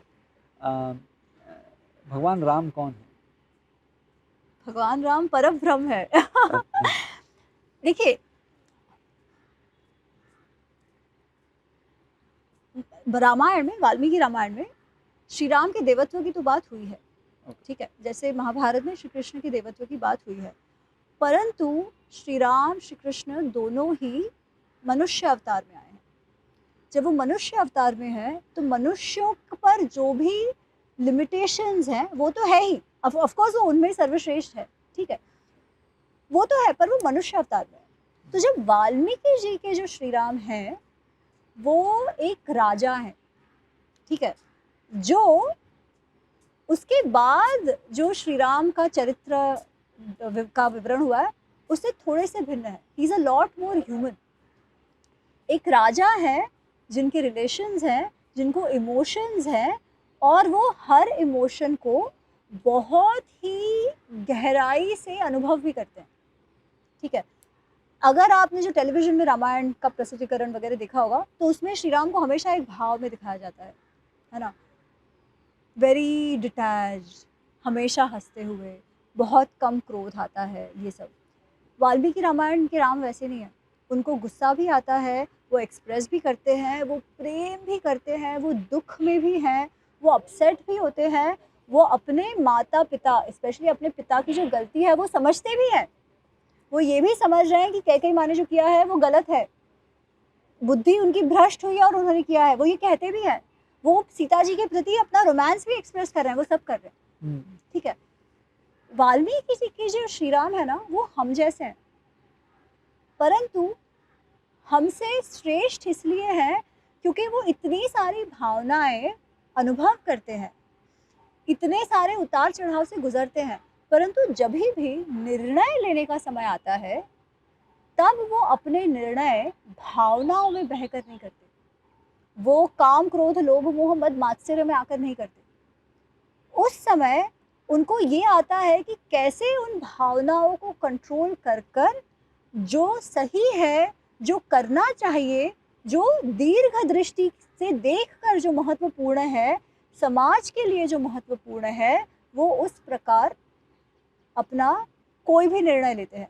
फिर उस निर्णय में अगर उनको स्वयं को दुख झेलना पड़े तो वो भी करते हैं, परंतु ऐसा नहीं है कि उनको दुख ही नहीं होता या उनको समझ ही नहीं आ रहा या पिताजी ने कह दिया, कैकेयी माँ ने कह दिया, अरे कोई बात नहीं, ऐसा नहीं है। Of course he forgives everybody, पर उनके लिए एक शब्द यूज करा गया है कि पुरुष सारज्ञ, वो किसी भी मनुष्य का को बहुत अच्छे से पहचानते हैं, उनके स्वदोष, वो खुद के दोष भी समझते हैं, परदोष औरों के भी जो दोष हैं, जो फ्लॉज हैं, वो भी समझते हैं। वो he was a very good reader of human mind, very good reader of human beings. तो क्या अपने पिताजी के या अपने माता के या अपने आसपास वालों के भी इश्यूज वो समझेंगे नहीं क्या? ऑफ कोर्स समझेंगे, वो समझते भी हैं, वो उसके बारे में बोलते भी हैं, परंतु फिर भी he understands things in the larger context and he takes his decisions. That is what Shri Ram is all about. और इसीलिए आज भी श्री राम उतने ही रेलेवेंट है, पर उनको उस दृष्टि से देखना होगा। कई बार क्या होता है ना, अरे राम तो दृष्टि से भगवान है, मतलब आप उस दृष्टि से मॉडर्न कॉन्टेक्स्ट में देखना होगा या हमें इतिहास के तरीके से समझना पड़ेगा? टू बी वेरी ऑनेस्ट, जब लोग कहते हैं ना कि अरे वो हमें टाइम के हिसाब से कहना है, मुझे लगता है अगर आप महाभारत और रामायण को वो जैसे हैं वैसे समझो ना, तो वो उसी रूप में आज भी रेलेवेंट है, बिना कुछ चेंज किया उसमें। टेक्नोलॉजी बदल गई है, कपड़े पहनने बदल गए हैं, भाषा थोड़ी सी बदल गई है, परंतु कोर क्या है? Why are Mahabharata and Ramayana relevant today? क्या आज हम कोई जाके राक्षस को मारने जा रहे हैं? ऐसी बात नहीं है। क्या आज चलो कुरुक्षेत्र पे युद्ध करने चले? ये नहीं होने वाला है। तो कैसे रेलेवेंट है? वो रेलेवेंट इसलिए है क्योंकि वो दोनों महाभारत और रामायण का हर एक पात्र, वो जो हम इंटरनल स्ट्रगल है ना उससे गुजर रहा है, उसे धर्म संकट हो रहा है, क्या सही है क्या गलत है, किस समय कौन सी प्रायोरिटी पर आप फोकस करते हो, क्योंकि वो सारे गृहस्थ भी हैं, वो राजा भी हैं, वो लीडर्स भी हैं, वो पति भी है, वो पुत्र भी है, वो पिता भी है, सब कुछ है ना। वो कैसे हर एक धर्म को निभाए, कैसे कर्तव्य को निभाए।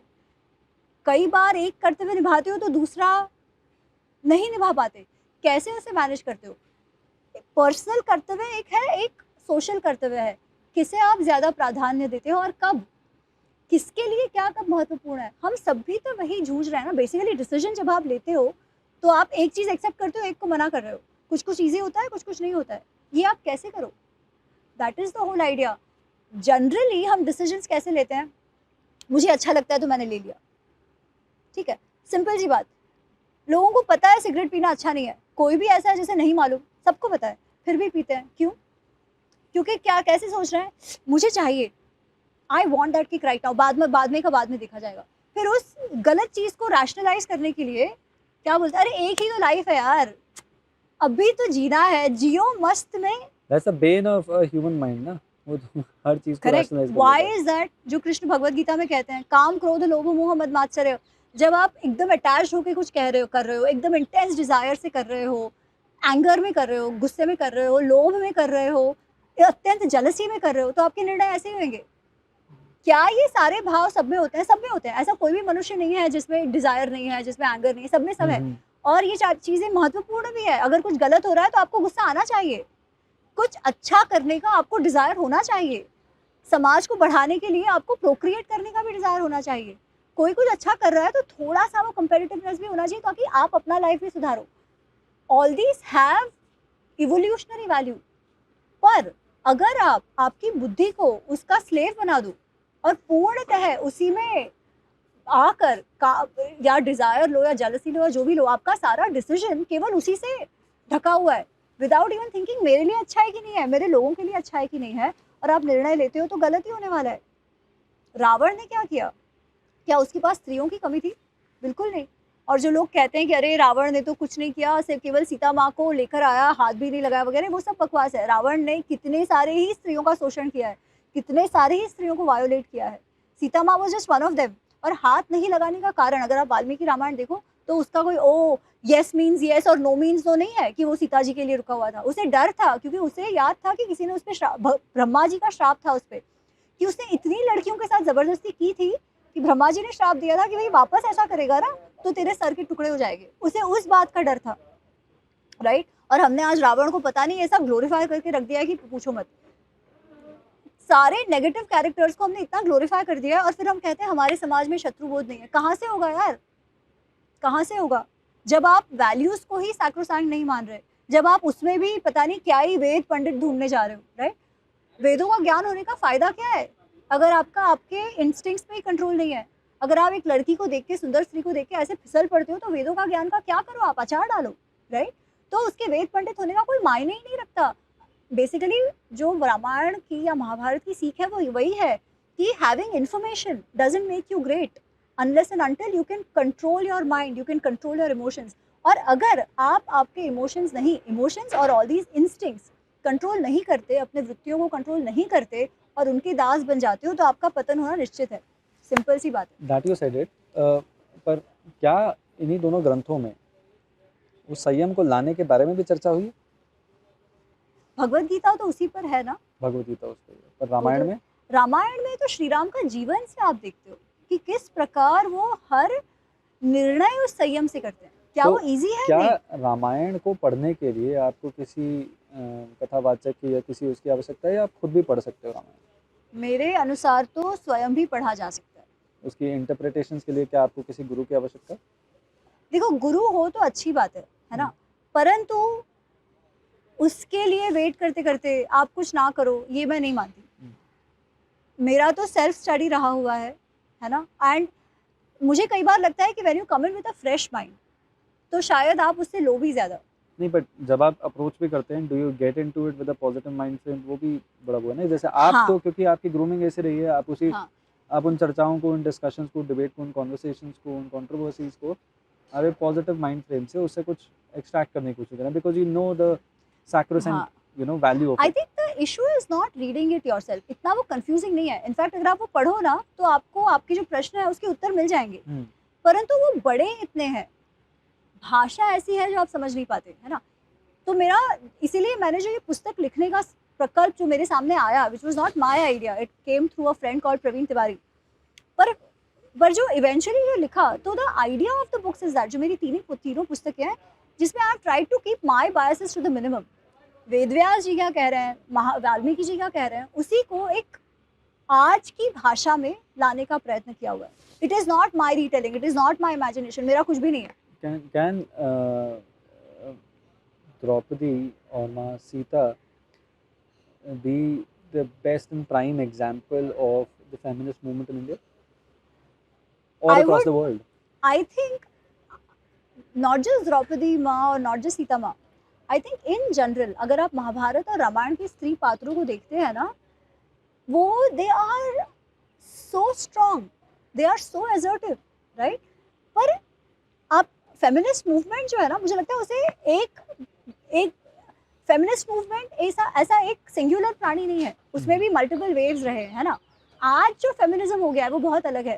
फेमिनिज्म जैसे शुरू हुआ, स्पेशली जब यूरोप वगैरह में, अमेरिका में, तो उसका एक अलग ही पर्पस था. उनको वोटिंग राइट्स भी नहीं थे, right. They were fighting for that and it was valid at that point in time. आज की दृष्टि में फेमिनिज्म एक विकृत इसमें इसीलिए चला गया है because it is become more about breaking families. करना है वो करना है ना. All kind of, it is almost like स्वच्छंदता rather than स्वतंत्रता, ऐसा हो गया है. गेटिंग राइट से ज्यादा वो स्वच्छंद, जो करना है करो, उस पे चला गया है. Does that help anybody? No, that doesn't even help women. We all need families. We all need that attachment, right? And when you are in a family, you have to adjust. You have to make things work in a way that it works for all of you, not just भाई लड़के के लिए हो रहा है लड़की के लिए नहीं, ऐसे नहीं. आपको आपका परिवार का सेटअप ऐसा करना पड़ेगा, बट उसके लिए भी एफर्ट करना होगा. इफ़ योर अप्रोच इज मैं कुछ भी कर सकती हूँ, मैं चाहूँ वो करूँ, कोई मुझे कुछ नहीं कह सकता, अगर वो आपका अप्रोच है तो आप भी किसी को कुछ नहीं कह सकते, फिर आप वो दूसरे से भी मत एक्सपेक्ट करो, राइट. हाउएवर जब आप इतिहास के स्त्री पात्र देखते हो ना, तो you see that they are very assertive. ऐसी नहीं है कि किसी ने बोल दिया दब के बैठ गई, नहीं नहीं नहीं. They are making themselves heard, they are taking their own calls. Draupadi का जो आप देखो, द्रौपदी का इसमें तो the way she talks about the role she played as the जो managing finances of इंद्रप्रस्थ, बाकी सब तो जाने दो, right? That also she has done. Sita ji का आप देखो तो Sita ji the decision to go to the jungle was hers. किसी ने बोला नहीं था उनको. In fact ऋषि वशिष्ठ, गुरु वशिष्ठ जो है, तो जब कैकेयी जब कह रही हैं सीता माँ को कि भाई तुम ये वलकल जो वो वनवास का ड्रेस पहन के जाओ, तो ऋषि वशिष्ठ गुस्सा होते हैं. वो बोलते हैं क्यों जाएगी सीता. स्त्री जो है, जो पत्नी है, वो पति की आत्मा स्वरूप है. सीता भी राम की आत्मा है. अगर राम सिंहासन पर नहीं बैठ के वनवास में जा रहा है क्योंकि तुमने उसे कहा है, जो भी है, तो राम की जगह पर सीता बनेंगी, वो साम्राज्ञी बनेंगी, वो अयोध्या का शासन करेंगी. ये तक वशिष्ठ जी ने कहा है. परंतु सीता जी वो नहीं चाहती. It is her call. She says मुझे ये राज्य वाज्य चाहिए ही नहीं. आई केयर फॉर माई पति, जहाँ वो जाएंगे वहाँ मैं जाऊँगी. It is her call. And Sita ji को एक जो पता नहीं ऐसी अबला नारी के रूप में बताया जाता है, but if you see her life story, Valmiki Ramayana के अनुसार सारे डिसीजंस उनके हैं, और कई बार तो वो शार्प लैंग्वेज यूज़ करने से भी पीछे नहीं पड़ती. What a lady. But that doesn't mean you have to keep fighting your family. That doesn't mean you don't understand what the family is going through or you forget your role in the family. हम सबका कुछ ना कुछ कर्तव्य है ना. वो कर्तव्यों को आप नहीं भूल सकते, which are important to hold the family together. वो अगर आप ना करो और आपको ये कि सब टूट जाए, सब ये है, सब वो है, तो फिर आपके साथ कोई नहीं रहेगा, है ना. And is it really helping anybody? No. But I am also not the one who will say feminism overall गलत है. नहीं यार, we still have problems. Okay. आज भी problems है और उनको solve करने की भी आवश्यकता है. Just that we need to look within towards the heroines of our own epics who come from our Sanskriti, who have actually showed the path to us. Okay, since we have to cut it short, two quick questions. Tell us a tale of, very quickly, and it's, I know you can write chapters on it, भगवान राम और सीता मैया के प्रेम के बारे में. आय हाय. हे भगवान, it's so strange कि लोगों ने इस पर कम बात करी है. I think it's one of the most romantic parts. जब उनका वनवास, जो 13 वर्ष, उनका 14 वर्ष का वनवास है, लास्ट पिछले जो आखिर का वर्ष है उसमें सीता जी का जो अपहरण हुआ है, पर वो 1 साल छोड़ दो तो जो 13 वर्ष का वनवास उनका है ना, वो इतना सुंदर है. इतना टाइम शायद वो राजा रानी होते तभी उनको नहीं मिलता. ये तो हमेशा साथ हैं, साथ घूम रहे हैं, हर जगह जहाँ पर भी जाते हैं श्री राम हमेशा सीता जी को दिखाते रहते हैं कि अरे ये देखो कितना सुंदर है, वो देखो कितना सुंदर है. एक बार वो मंदाकिनी नदी में स्नान कर रहे हैं एंड श्री राम कहते हैं ये इतना सुंदर, इतनी सुंदर प्रकृति, तुम मेरे साथ, बस मुझे और क्या चाहिए, अभी तो मुझे अयोध्या भी नहीं चाहिए, तुम मेरे साथ हो बस. कितनी बार उन्होंने कहा है कि मेरे प्राणों से भी प्रिय भार्या तुम हो, प्राणों से भी अधिक मुझे तुम पसंद हो. जब सीता जी वनवास में जाने का हट कर रही हैं तो पहले तो श्री राम समझाते हैं कि भाई नहीं, फिर सीता जी कहती है नहीं तुम नहीं ले जाओगे तो मैं तो मर जाऊंगी वगैरह वगैरह. तो ये जब वो दुखी हो रही है तो फिर श्री राम कहते हैं, अरे तुमको दुख देखकर तो मुझे स्वर्ग भी नहीं चाहिए। देवी तव पति दुखे न स्वर्गम अपनी ना अभिरुचे, तुम्हारे बिना तो मुझे स्वर्ग भी नहीं चाहिए। तुम मेरे साथ ही चलोगी, मेरे साथ चलो, सहधर्मचरी भव, तुम मेरे सहधर्मचरी बनो, तुम मेरे साथ चलोगी। जिस प्रकार वो साथ बैठते हैं, वो उनसे बात करते हैं। जब सीता जी को लेकर गया है रावण, तब हनुमान जी फिर मिलते हैं सीता जी को, है ना, और वो सीता जी पूछती हैं कि कैसे हैं श्री राम, और हनुमान जी बताते हैं कि वो कितने दुखी हैं। वो कहते हैं कि या एक तो उन्हें नींद आती नहीं है, पर जब भी उन्हें नींद आती है और वो ऐसे झटके से उठ जाते हैं कि हाय मेरी सीता कहाँ है, हाय मेरी सीता कहाँ है, वो एक पल आपके बिना जी नहीं पा रहे हैं। फिर जब वो बात कर रहे हैं तो वो भी याद करते हैं कि कैसे, मतलब श्री राम के हाथ पर मतलब श्री राम ये बात कह रहे हैं, सीता जी नहीं, श्री राम कह रहे हैं कि कैसे सीता मेरे हाथ को तकिया बना के मेरे बगल में सोया करती थी, कैसे मेरे साथ बात करती थी, कैसे वो हंस देती थी वो फूल को देखकर या हवा। हे भगवान, it is so beautiful, it is so beautiful, पूछो मत। And how about Draupadi's relationship with the five husbands? Mahabharat का central topic is not any one person. So हर एक रिलेशनशिप को जिस प्रकार रामायण में एक्सप्लोर किया गया है उस प्रकार का नहीं है, परंतु we do know that Draupadi was cherished by her husbands.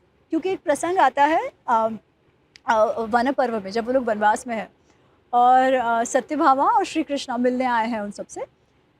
जो मनुष्य पुरुष है वो अपना कुछ कर रहे हैं और सत्यभामा और द्रौपदी बात कर रहे हैं। तो उस समय सत्यभामा एक कमेंट देती हैं, वो कहती हैं कि द्रौपदी मुझे अपनी एक टिप बताओ, कि मुझे बताओ कि तुम्हारे पास ऐसा कौन सा वशीकरण मंत्र है जिससे तुमने तुम्हारे सारे पतियों को वश में कर रखा है। देखो तो सही, वो हमेशा तुम्हारा चेहरा देखते रहते हैं, तुम कहो वो करने को तैयार रहते हैं, हमेशा तुम्हारी बात मानते हैं और इतना तुमसे प्रेम करते हैं।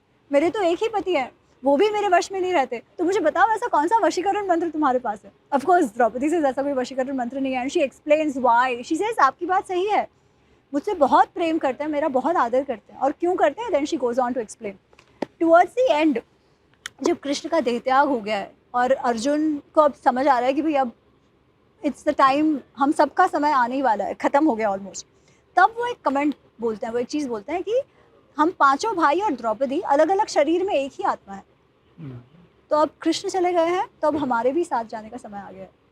तो उन सारे पांडवों की और भी रानियां थी और भी पत्नियां थी, परंतु जो भाव या जो पोजीशन द्रौपदी का उनके लिए था, उनके लिए जो द्रौपदी को था, मतलब उनको द्रौपदी के लिए था, वैसा और किसी भी रानी के लिए नहीं था।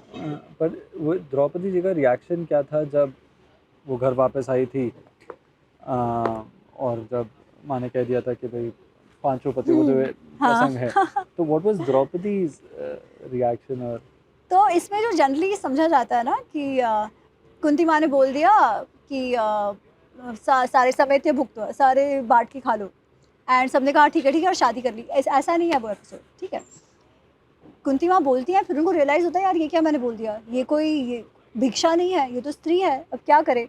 तो उसके बाद अर्जुन और युधिष्ठिर की बात चलती है। युधिष्ठिर कहते हैं तुमने जीता है तो तुम शादी करोगे।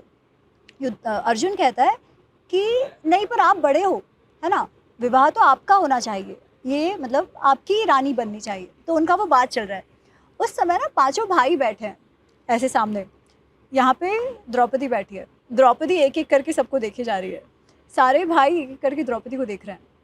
युधिष्ठिर ने भी द्रौपदी को भी देखा, युधिष्ठिर ने अपने सारे भाइयों को भी देखा, एंड ही रियलाइज्ड कि भाई सबके सब जो है वो मोहित हो चुके हैं द्रौपदी में, और द्रौपदी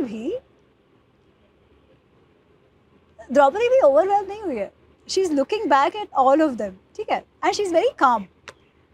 तो युधिष्ठिर कहते हैं कि ये हम सबकी भार्या बनेगी, सर्वेशाम भार्याम भविष्यति, एंड इट्स वेरी इंटरेस्टिंग। अच्छा, this is in a way this is such a bold statement to make, right, कि सबकी भार्या बनेगी। इमीडिएट रिएक्शन किसी का भी क्या होता है, क्या बात कर रहे हो यार, भाइयों का भी होना चाहिए था, द्रौपदी का भी होना चाहिए था। भाई भी तो बोलते हैं ऐसे कैसे यार, हम सबकी एक पत्नी कैसे हो सकती है, it was not a norm. Draupadi को लगना चाहिए था कि अरे ऐसे कैसे यार, मेरे कैसे 5 पति। कोई कुछ नहीं बोलता है, उठ के अपने अपने कामों में लग जाते हैं। भाई उठ जाते हैं, वो अपने कुछ काम में लग जाते हैं।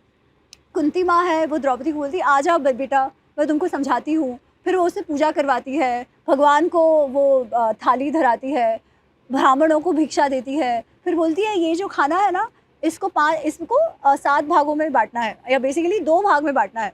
इसका जो आधा है ना वो तुम्हारे उस पति को जाएगा जो सबसे बड़ा, जो बड़ा सा दिख रहा है, वो सबसे ज़्यादा खाना खाता है। बाकी जो आधा बचा है वो हम सबके बीच तुम बांट लो। और वो मस्ती से कर रही है, आराम से, she is very happy, no problem, nothing, right? So is she saying anything? No. But does it look like she has a problem? No. My goodness. It's an absolute joy listening to it. I think we can go for hours and hours.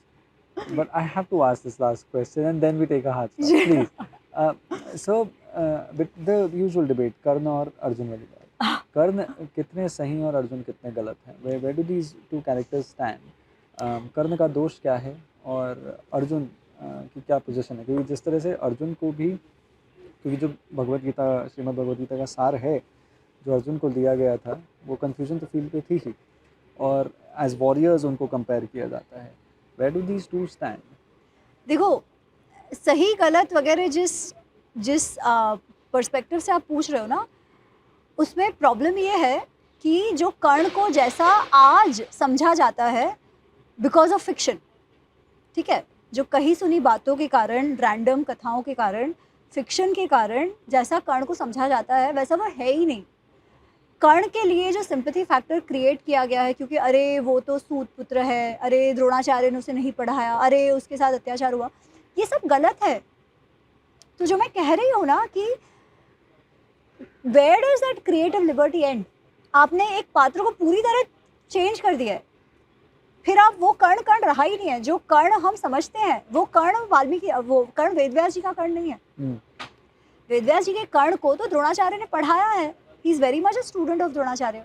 Suta is not what we think it is. Suta is a mix jati of Brahmin mother and Kshatriya father, ठीक है. They actually had all access what Kshatriyas had. There were some suta rajas as well. They were warriors, they were charioteers, they were also kathavachaks and bards. बहुत कुछ करते थे. ऋषि हैं, ऋषि कितने सारे सूत हैं, राइट. कीचक नामक जो वॉरियर है वो सूत है, कितने सारे हैं, है ना. तो जो जिस प्रकार का भाई प्रताड़ना हुई है ऐसा दिखाया जाता है, ऐसा कुछ नहीं हुआ है. इस सब के बावजूद Karna has intense hatred for Pandavs, specially Arjun. Arjun ने उनका कुछ नहीं बिगाड़ा है कभी भी. तो सही गलत तो इसमें और क्या करो आप. एक साइड एक बंदा है जो जानता भी नहीं कि ये क्यों मुझे इतना हेट करता है, और ये एक बंदा है who just has this inherent hatred for him, जिसके कारण वो ये जो अपना मित्र है उसको युद्ध पे भी उतारा है. सबने प्रयत्न किया दुर्योधन को समझाने का कि भाई युद्ध मत करो, युद्ध मत करो, युद्ध मत करो. कर्ण आके जंप मारेगा बीच में. अरे तू चिंता मत कर, मैं हूँ ना, भले ही तेरे साथ कोई ना लड़े, भले ही ये भीष्म पितामह ना लड़े, ये ना लड़े, वो ना लड़े, मैं हूँ ना. वो धृतराष्ट्र को बोलेगा कि ये जो भीष्म है, द्रोणाचार्य है, आप भले उनको समझते हो कि आपके हित का की बात कर रहे हैं, बट कोई आपके हित की बात नहीं कर रहे, वो तो आपके मित्र रूप में शत्रु हैं, ऐसे सब बोलेगा. तो इट्स नॉट शकुनी's प्ले विद कर्ण. शकुनी वाली स्टोरी जो कही जाती है आजकल रील्स पे, इट इज 100% बकवास. 100% बकवास. महाभारत में ऐसा कुछ भी नहीं है. महाभारत में ऐसा कुछ भी नहीं हुआ है कि भीष्म ने उनके परिवार को जाके मार दिया. अरे सबको मार दिया तो इसको भी जिंदा छोड़ा यार. इतने बेवकूफ़ थे क्या? इसको भी मार देते ना साथ साथ. क्यों? और जब मालूम है कि वो उकसा रहा है ना, तो बाकी सबको इतने आसानी से मार दिया, इसको मारने में क्या प्रॉब्लम था? और इतना मारा तो भी दुर्योधन को उस बात की प्रॉब्लम नहीं है, गांधारी को प्रॉब्लम नहीं है, किसी को भी प्रॉब्लम ही नहीं है. इट इज़ अ हद बकवास स्टोरी, हद बकवास, एक के बाद एक. क्योंकि अच्छी लगती है ना सुनने को. अरे बाप रे, शकुनी स्ट्रैटेजी, ये दाव पेच, फलाना ठिकाना. Actually untold story. शकुनी के कारण महाभारत हुई है, नई इनसाइट. एवरीबॉडी अरे बाप रे, ये तो सोचा ही नहीं था, क्लिक बेट, मिलियन व्यूज, हो गया काम. 100% बकवास. ऐसा कुछ नहीं हुआ है. There is no such back story. Shakuni is just indulging Duryodhan because he is his bhanja, that's it. And it was all Duryodhan's thing, and Duryodhan because he had support of Karna. That is why I'll tell you what Vedvyas ji says. Okay, forget everybody else. Let's go to what Vedvyas ji say. Vedvyas ji is saying Duryodhan is a Manyumaya Mahadruma. He is a tree of rage and passion, जिसका trunk, जिस पे पेड़ होता है उसका trunk भाग है ना, दो पार्ट सबसे महत्वपूर्ण होते हैं, रूट्स और ट्रंक। वो कहते हैं इसका जो ट्रंक है ना, जो इसको खड़ा रखा है, वो कर्ण है। इसका जो रूट है वो इसका पिता धृतराष्ट्र है, जिससे ये सारा पनपा है, जिसने इसके एम्बिशन को कभी रोका ही नहीं है, दैट इज धृतराष्ट्र। शकुनी उसकी शाखा है, who has been helping him. Dushasana फल मूल या पत्ते, फूल पत्ते। Vedavyasa ji is himself telling us कि कौन है villain, Duryodhan.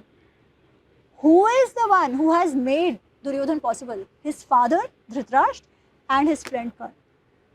This is the verdict from Vedvyas ji, and I would place Vedvyas ji over any random fiction writer of today. And who is Arjun? Arjun is Nar Narayan का नर, but that apart, Arjun का character है ना, वो इतना, he is like anybody of us, but he has one strength, उसका commitment और उसका focus unmatched, absolutely unmatched.